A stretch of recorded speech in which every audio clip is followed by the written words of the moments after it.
And Main Street USA, ladies and gentlemen, is where we actually talk to the people that help build the economic engine that drives this country. The ma-pa businesses, the people that put the sweat equity in every day, pay their taxes, do the right thing. All they want to do is send their kids to school, put food on the table, and maybe once a year take a vacation. And I've got one of those such men with me today. His name is Ken Good. He is a bail attorney from Texas. Ken, you there? I am. Thank you for having me. You're most welcome, Ken. And listen, I'm proud of what you do. I'll tell you for two reasons. I know the bond business very, very well. I grew up around bonds and people. And I also applaud you for being a counselor. You don't see too many bondsmen being counselors as well. Well, we're a rare breed to begin with, and it's an interesting line of business. Well, you know what's funny is that when somebody asked if I could get an opportunity to interview you, I jumped on it because just yesterday I had a whole segment on cash bail in the social justice reform. This is a political show. I have guests, but I do hard-hitting politics, and so I have opinions. So I was breaking down from the assault weapons bans to private prisons to bail to cash bail. And so when I had an opportunity to talk to you, I said, man, I can talk to Ken? I said, please, see if you'll come on. So I thank you very much for taking time out of your busy schedule. Oh, I am glad to be here. Now, listen, right now, we've got this situation where the left, and it doesn't matter to me whether you're left or right, everybody gets to be what they want to be. I am not a Republican. I'm an independent. Just like those 5 issues I just mentioned, there's some like the death penalty I don't agree with. It's not that I don't believe people shouldn't be punished. It's just that I believe that if you miss one, you know, who gives us the right to take that one person's life? You know, there should be hard labor or something else, whatever, but not putting someone to death. Unless you had mandatory DNA for everybody that the state paid for or something, some solution to that problem. But other things I'm liberal on, you know, and some things I'm very conservative. And I think most people are like that. But there's people that are trying to, and this started before the coronavirus, by the way. I'm sure you're aware of it being a bail bondsman. People on the left are trying to say that it is social inequality that people have to go to court, stay in jail, and because they are financially deprived or they don't have the wherewithal, they can't make bail, so they shouldn't have anything called bail. That's right. And, you know, what we've seen is these groups, our friends on the other side, have been pushing for 3 or 4 years something they call a risk assessment, saying that's the panacea. That's going to solve all our problems because it's going to be an algorithm that's going to tell the judges who should stay in jail and who should just be released and the in-betweens. The problem is the studies on these finally were conducted, and they came out, and they have uniformly said these are terrible, and you shouldn't be using them for criminal justice reform. And so now all of these groups have completely changed course and said you shouldn't be using them, but they have nothing to offer in its place other than, well, we should just release everybody on their promise to come back. And we've seen that in New York. We've seen it a little bit in Harris County, and those are just, not only do they not work, they're recipes for disaster. You've seen it with 33 million illegal immigrants that they keep telling us are 11 million undocumented people. You know, there's really 33 million, and they're illegal immigrants. They broke into our country, just like if they broke into your home. You know, the United States is my home. So to me, I believe if you do the crime, if you can't get bail, some of their arguments are, well, they're so young. Okay, well, guess what? There used to be shows on called Scared Straight. Remember that? Yes, sir. Those people were scared straight. If you're young and you're headed down that road, maybe you need to be there until your bail is paid, until somebody can come up with it, or till court comes, so that you change your attitude, or maybe you get a different view of life. Well, I think you make a good point. I think in the immigration area as well as in the criminal justice area, both pre-conviction and post-conviction, we're taking accountability out of the system. As, we're saying, well, if you promise to come back and you break that promise, we're not going to increase what you have to do. We're just going to give you another, take another promise from you that you'll come back. And that's why we're seeing in Harris County people not showing up for court 7-8 times, and there's no punishment. There's no consequences. And so they learn, well, we can just miss court. And that's what's causing the criminal justice system to either have chaos or shut down, because people are, because they don't, the cases keep getting continually backlogged more and more, waiting for people just to show up to have their case resolved. Well, let me ask you this. Now, I want to be fair, because on my show, I do what I call both sides of the coin. In other words, I look at both sides of every issue, and there's very rarely an issue that I can't take both sides of and break it down. In the justice system, you see these, and I liken them to mental midgets, people like Nancy Grace. I've never lost a case. Never lost a case. Okay, then that tells me you've never been in the courtroom, because there's no human that's gone in the courtroom and spent their entire career legitimately and tried cases and never lost a case. It may be one person, but just like you never missed a foul shot, then you didn't take enough foul shots. So here's what's going on that I see that's happening. We have gotten the justice system, and part of it's because of prisons, the privatization of the prisons. Let's go back to that part first. A hotel chain, the Hiltons, what do they rely on? Occupancy. 96% occupancy. What do the private prisons depend on? Occupancy. Well, where does occupancy come from? It comes from incarceration of people. Okay. Now, what do we do about this incarceration? How do we get these people incarcerated? Well, you stack the charges against the person. You're an attorney, so you're going to be able to help me with this part. You stack the charges against the person, so you don't even have to go into the courtroom. You can get them to plea out to one of the lesser charges, do a year, do 2 years, whatever the case may be, and boom, everybody in the whole judicial system is happy, except the person that's in the jail. I don't know if I agree with that, because I think that we have an inner city problem, and it's being misrepresented as a race issue, but everybody else has fled the inner cities, and we have a drug problem in the inner cities, we have schools that have failed, we have higher dropout rates, we have no economic opportunity, and so we have an inner city crime problem.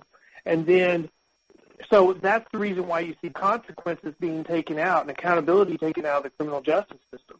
And so the people that are left that go to the jail, they do plea bargains, they're giving them, a week of time. They never see the state prison. The people that go to the state prisons, those are people that have earned enough coins that they're actually the worst of the worst. And so the problem is we're not addressing any of the social ills that are preventing these people from becoming worse and worse criminals, and we're now ending accountability on the low end of the system.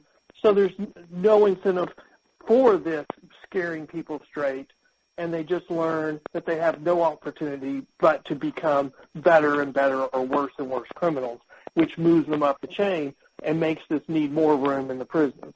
That's what I think is the problem. And I agree with all that too. See, I was giving you the other side of the coin. what the other side is saying. But now I'm going to take a quick break because we have to pay back for our sponsors. So I'm going to advocate for sponsors. We'll take a quick break. When we get back, we will continue with Texas attorney and bail bondsman Ken Good. We'll be right back. You're listening to Stars and Stripes Radio, Talk 365.live. Now, let's go back to the specialist, Chris Kettner, on Main Street. Okay, ladies and gentlemen, we're back. You're listening to Stars and Stripes National Radio. We're broadcasting in downtown Exmoor, Virginia, the little city with the big heart. That's where our studio is. But because of the coronavirus, we are actually in a cove in the Chesapeake Bay broadcasting. So if the sound is not exactly what you're used to hearing, that's the reason. We are not in studio. We're actually in a cove in the Chesapeake Bay. And right now, we are talking to attorney and actually he's a bail bondsman attorney as well, Ken Good. Ken, right before the break, we were talking about the social ills of some perceived and some misperceived or made up of the social justice system.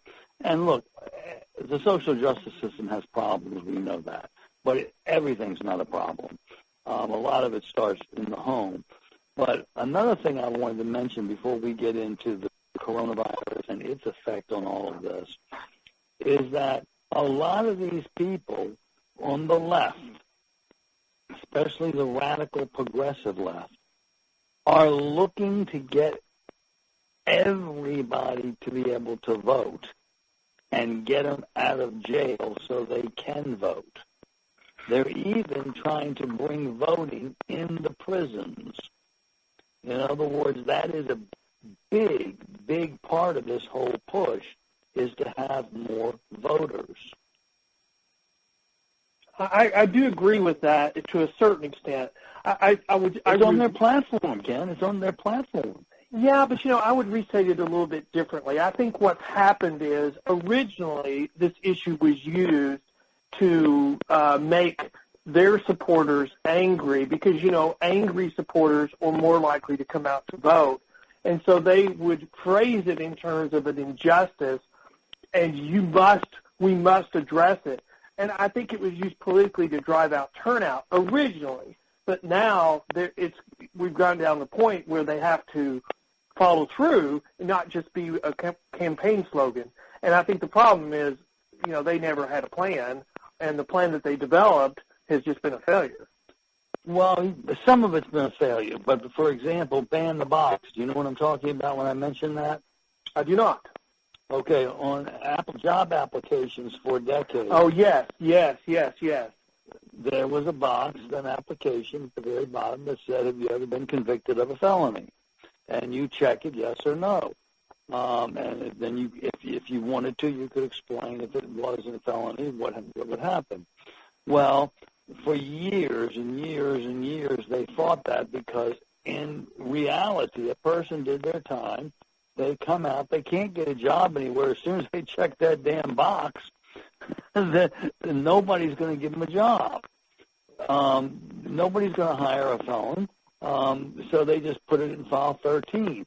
So in a way, they're paying for the crime more than once. But on the other hand, now eventually they got that law passed nationwide. It's gone off the applications. So now the burden falls on the employer to check everybody's background to see if they're hiring convicted felons.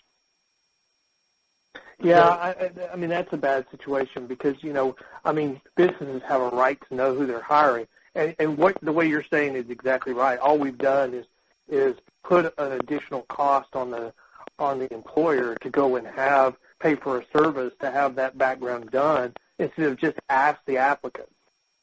But let me ask you a question. If you've paid the time, and in other words, see, I'm for this. I believe if a man goes to prison, now I'm not talking about a pedophile. I'm talking about somebody else. He goes to prison. He does his 2 years. That's what his sentence was. He comes out. Why should that follow him around the rest of his life? In other words, that's a catch-22. Well, it's a catch-22. Yeah, well, but wait a minute, though. But just hear this one part. To me, the guy has to have a chance to have a fresh start so that he can go on with life. And if he didn't serve his time, then make the sentence 4 years, and then he's done and it's over. But don't say, if you do this, all right, your sentence is 2 years and you've served your punishment. All right, he does 2 years, but now you're punished for life because you're a marked person the rest of your life, and you can never get a job, you can never do this, you can never vote, you can never do any of these things. Well, let me make 2 points about that. First, I think we would agree that there needs to be a review of all of the criminal statutes, and we need to decide what do we want to truly make to be crimes and what do we want their punishment to be. I mean, I think we have over-criminalized society, and we need a top-down review of that, and I think we would support that. The second point I would make is we've made an untenable situation for employers. Because imagine if something were to happen, and we could say that the person that was hired instigated something, caused something, or was just in a car accident, a bad car accident driving the truck. Well, you're going to have a claim, and part of that claim is going to be that the employer should be punished, should be punished for malice, should have exemplary damages awarded against them because they knew in his file is a copy of his conviction, and heaven forbid if his conviction or the thing that he did to cause them to be sued was somehow related to his previous conviction or a similar act. But even if it's not, that would be admissible evidence that could be used in litigation to punish the employer. And so that's why you get employers put in untenable situations. You're going to hate me when I say this one, Ken. But that's because you attorneys have made this such a litigious society that we can't do anything without being sued by somebody for something. Well, I don't disagree in general. I mean, I'm not by trade a plaintiff's lawyer, and so I'm usually, and my history as an attorney has been responding to those types of claims. And so, I mean, I don't disagree with it. I mean, I don't know how we address that situation because it is a situation that employers have to be concerned about and plan for when they're hiring employees. And because of other issues, if you look at the makeup of our prisons, that has a tendency to affect one segment of our society greater than others, and I don't know what the answer to that is. Well, that's a very, very good point as well, and that now I flip back the other way. See, I look at it like this. I say, look, if you have 19 police cars on your police squad, and there's an area over here where that's where the most crime is, and you need 15 of them over there. You're not profiling that area. That's where the crime is, and so you have to arrest the people that are in that area. If that happens to be the disenfranchised, if that happens to be the African Americans, if that happens to be the poor people, that's what it has to be. But, well, we're in agreement on that, but I would say it's not a race issue. It's a socioeconomic issue. It's because of where they are, not who they are.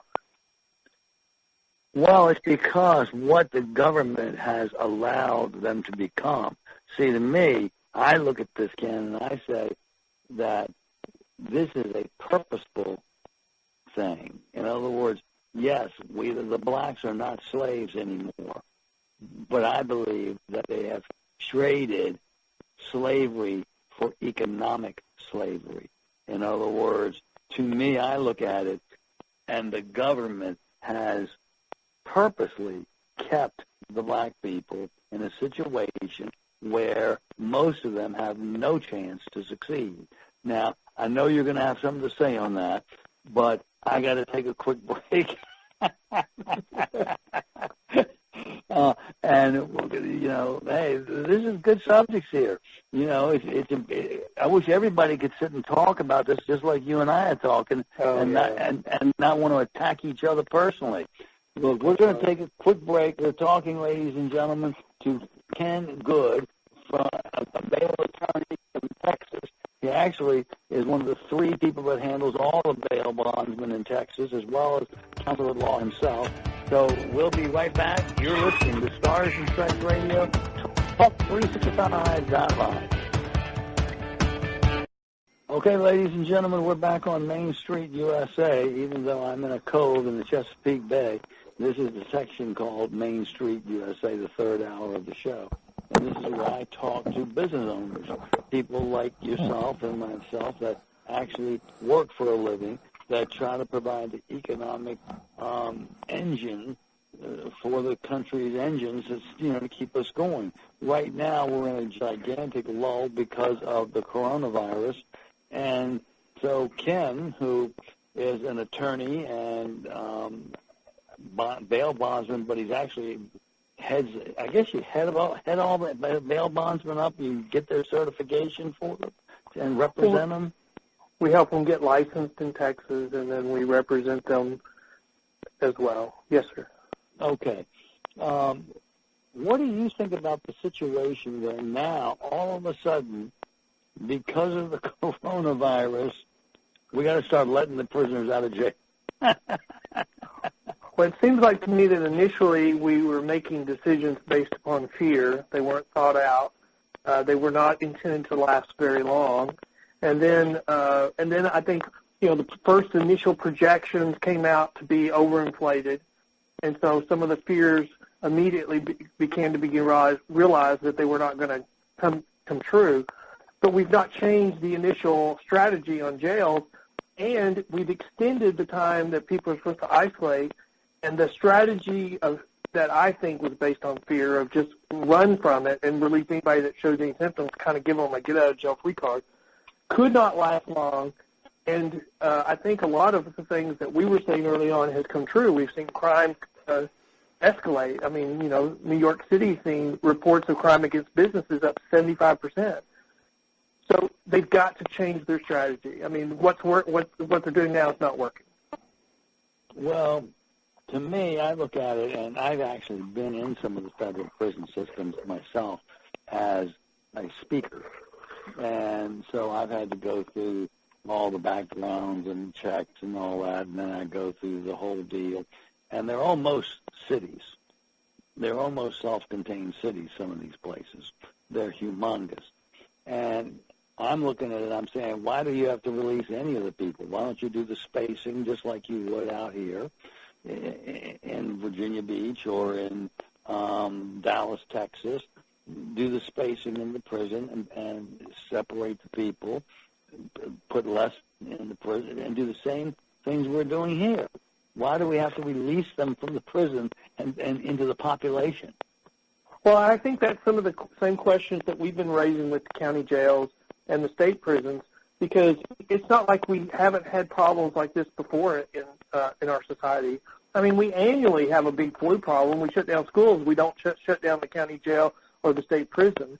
We have, state jail and the county jails have tuberculosis problems, which normally society doesn't have. That doesn't cause us to shut down the jail. We've had H1N1. That didn't cause us to release people crazy like we're currently doing. And so we normally look to past to see what we should be doing, but for some reason this time, and I think mainly because our friends on the other side saw this as an opportunity to push. This is a political issue. This is a political issue. I think so too. In other I think words, they began pushing their political, what they've been pushing in legislatures for reform. They then said, well, this is what we need to be doing to address this crisis. Correct, and also if they can wreck the economy, that's the one great selling point Trump had to run on, was the great economy. But, well, I don't know if I'm going to agree that people want to screw the economy just because they hate Trump. Maybe so, but I don't know if I'm going to agree with that. Said so. Bill Maher said so on national television. Bill Maher said he hoped the country. He's an entertainer, but I'm just saying he said he hoped the country went bankrupt just so we can get rid of Trump. He actually said it. So there are people that would like to see the economy fall on its face, so that's something that Trump can't toot his horn about. Well, they're forgetting how much the public fell in love with FDR in addressing the Great Depression, and there's a personal relationship that's formed between the public and the president on how they think he's doing. And so far, the public thinks Trump's doing a very good job, and so they're going to be, I mean, if that's what their goal is, they're going to be completely bonkers if he gets reelected, because the public has developed an affinity towards him similar to what was developed for FDR.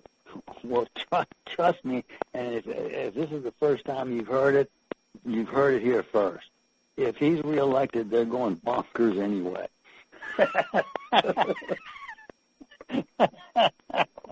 I mean, they're going to go bonkers anyway. They've done everything they possibly can to try to get this man out of office. Now, look, they've even go to the point of these bleeding hearts of saying, well, look, this person hasn't been proven guilty yet.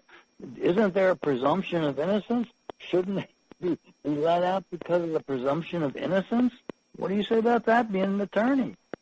Well, but that's not the only, I mean, you know, the purpose of bail or the purpose of releasing you from the county jail is on your assurance that you'll show up for any court hearing or a trial to resolve your criminal case. So there's, like in Texas, under 17.15 of the Code of Criminal Procedure, there's several factors the court is supposed to consider, and one of the very first one says the court has to set bail at an amount sufficient to guarantee they'll come back. And, you know, they're supposed to take into consideration whether they can pay, but they're also supposed to take into consideration public safety in setting bail. And we've thrown public safety out the window during this isolation, and we've got to bring that back into the mix. People are, family violence cases are way up because they're isolated with the very people who are their tormentors. It can't continue. Let me ask you this, Ken. Maybe you can enlighten my audience.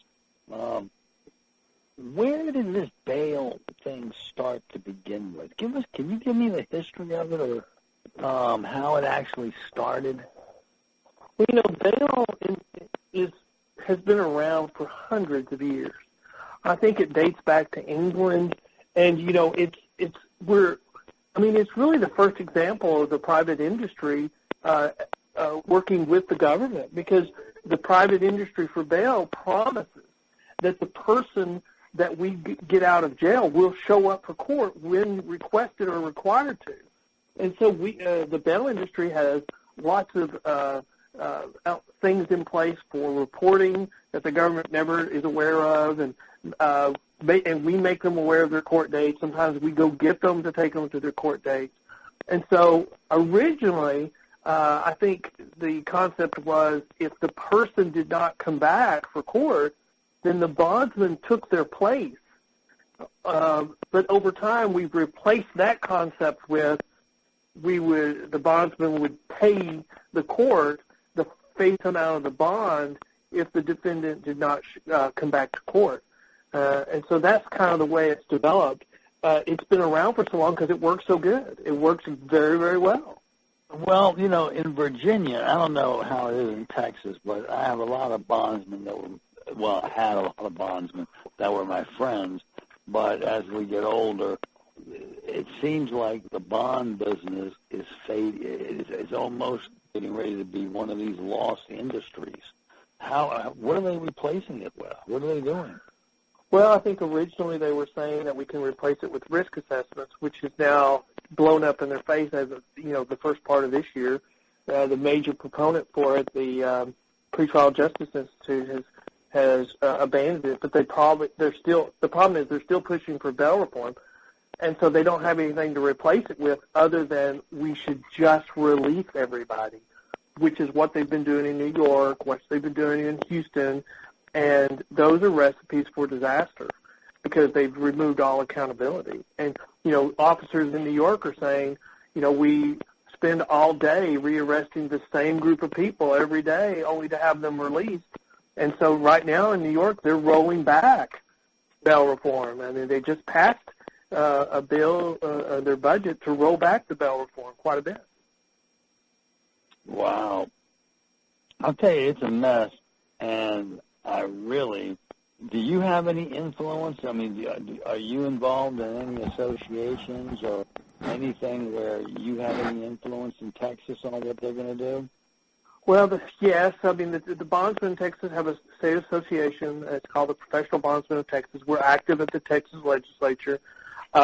We propose bills to the Texas legislature. We have a lot of friends there. We educate a lot. I testify on a lot of bills that come up. And we've been successful in addressing these issues that have been raised for the last couple of years at the Texas legislature. Well, you even argued cases before the Supreme Court of Texas. And the court, Texas, we have Texas Supreme Court and the Court of Criminal Appeals. I've argued cases before both of them. But the two most important bail-related cases were cases that I argued and won. Wow. You're bad. Well, I just now think you can just in these people's heads. Well, I think we're a good resource, and I think players starting to realize, we can show historically what's worked and what. And the problem, the Vera Institute, which is a major proponent, their position is, well, you should expect a 40% failure to return under these reforms. Well, if you expect a 40% failure to appear, then your criminal justice system is going to shut down because you're going to have to almost double or increase your courts by 50% at great expense to be able to just cover the increased backlog of cases because of the type of release program you have. That's ludicrous. Plus probably 20-30% more crime that's from the people that you've already released. That's exactly right. Because they learn. When we get back, we want to talk about your book, Goods on Bail, a practice guide that was created for bail industry professionals. I'd like to learn a little bit about, what motivated you to write that.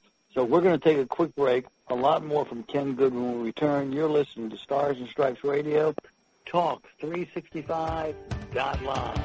And it is I, Chris Kettner, your humble correspondent. We'll be right back.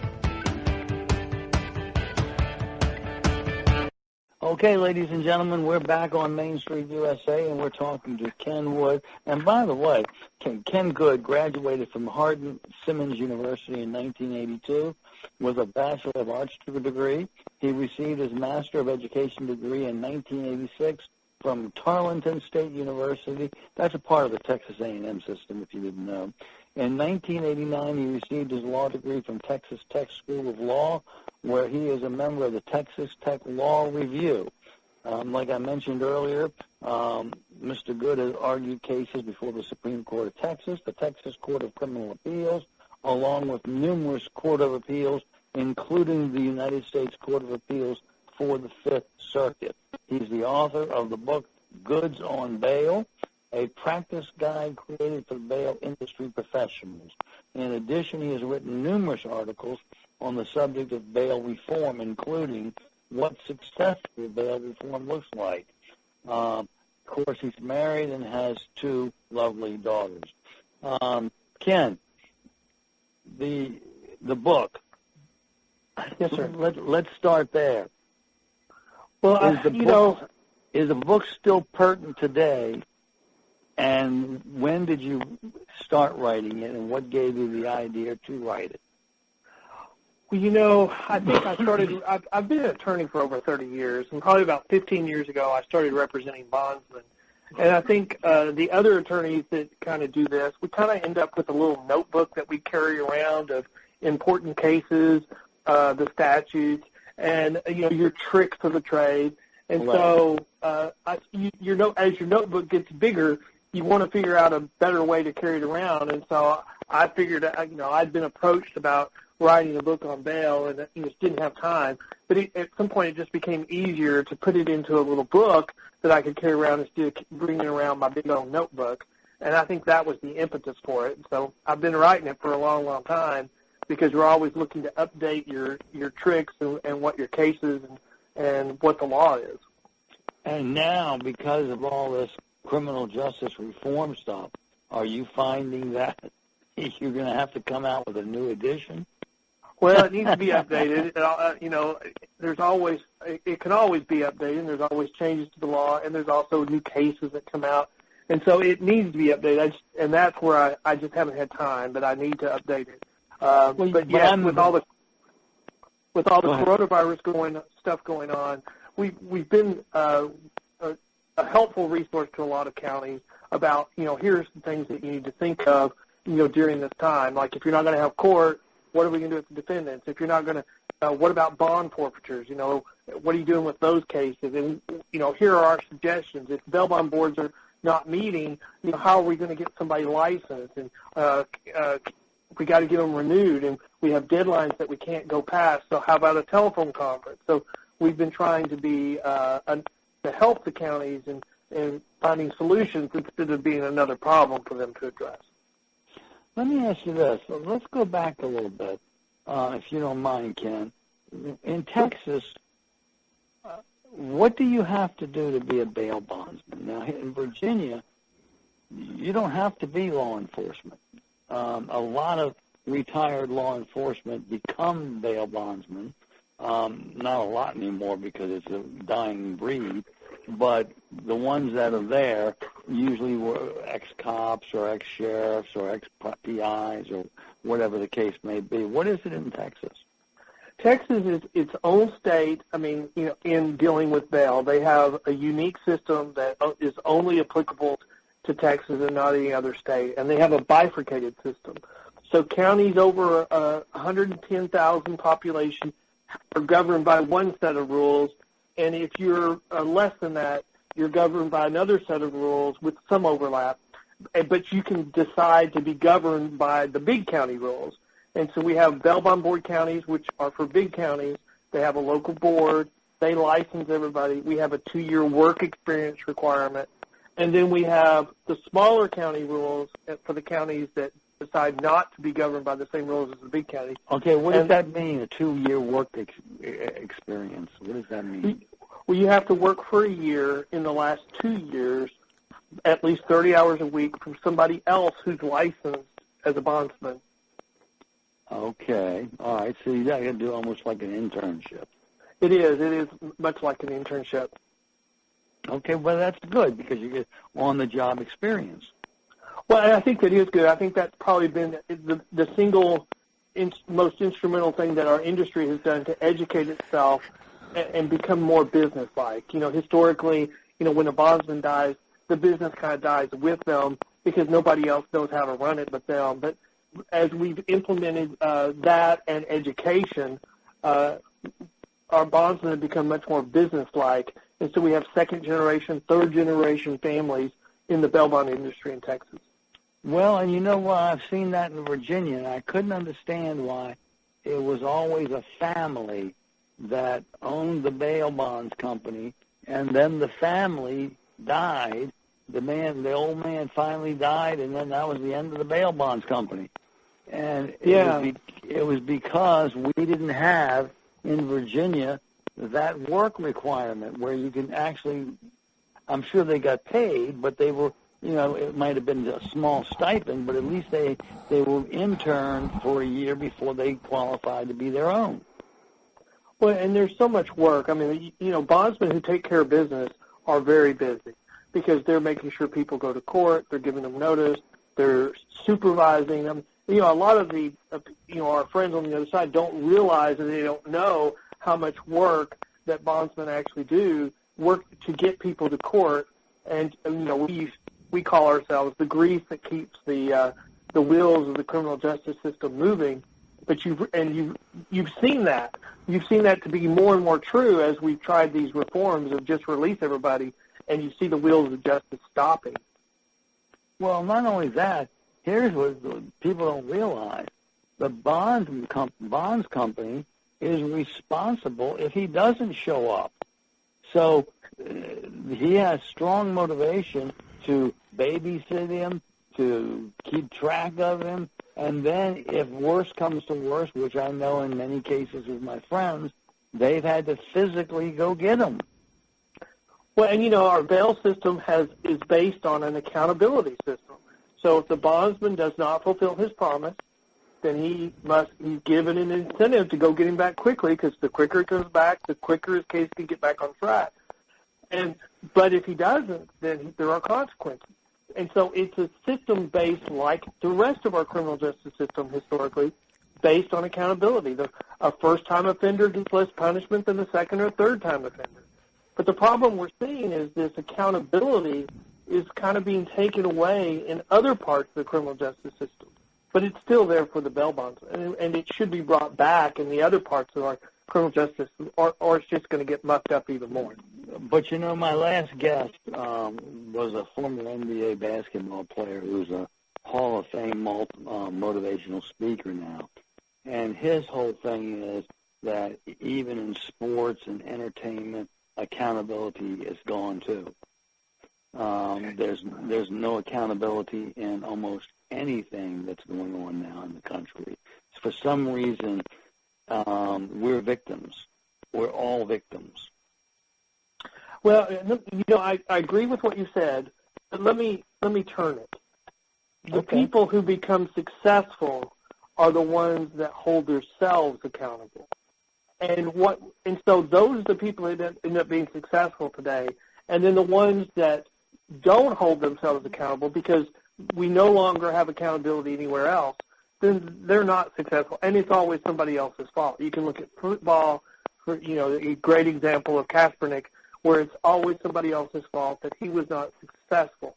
I think you'd have a job today if he just said, look, I'm responsible for my own actions, I'm responsible for my own success, and I will work harder. I think you'd have a job today. Well, people don't remember this, but Kaepernick had a contract with the San Francisco 49ers that he refused to sign the new year because he wanted more money. Then he couldn't get a job. Yeah. He had a job with San Francisco 49ers. All he had to do was sign the contract, and that's even after he knelt. And but that was still. The problem is, I believe the reason why he knelt is because he lost his starting job and he wanted to bring attention to it, whether that's right or wrong. But if he had just, worked harder he was not willing to accept being a backup quarterback. I think that's the problem. And it goes back to the principle of accountability, which has historically been a cornerstone of our country. It's the cornerstone of our criminal justice system. But if we're taking that all out, and what does that mean? When we take out accountability in our system, in our criminal justice system, what does that mean? Well, that means a second-time offender really doesn't get the same punishment historically that another second-time offender gets. We're going to give them the same punishment as a first-time offender because either we don't have the room in our criminal justice system to make them accountable, or we're saving that space for the really, really bad people. And so we're discounting crimes that historically we would have raised the punishment level each time. And the criminals watch that. They see that. And they see, well, if I'm going to get away with it, or if I commit another crime and there's no accountability, I won't get more severe of a punishment. I'll just get another probation or another deferred adjudication. Ken, you got 20 seconds to promote anything you want to. Well, what I'm going to ask is, we need to change strategies on what we're doing right now on the coronavirus. We need to be moving back towards this, away from actions of fear, and we need to make some concerted decisions on what to do. Like, let's do some temporary bail schedules to direct people away from the jail and do walkthroughs. Let's do more video conferencing so that people can be directed away from the criminal justice system if we have these concerns about getting people the coronavirus. So coronavirus is in your jail. You've got to address it. Ken Good, ladies and gentlemen. Ken, I hope you'll come back because we could talk about this forever. Thank you so much.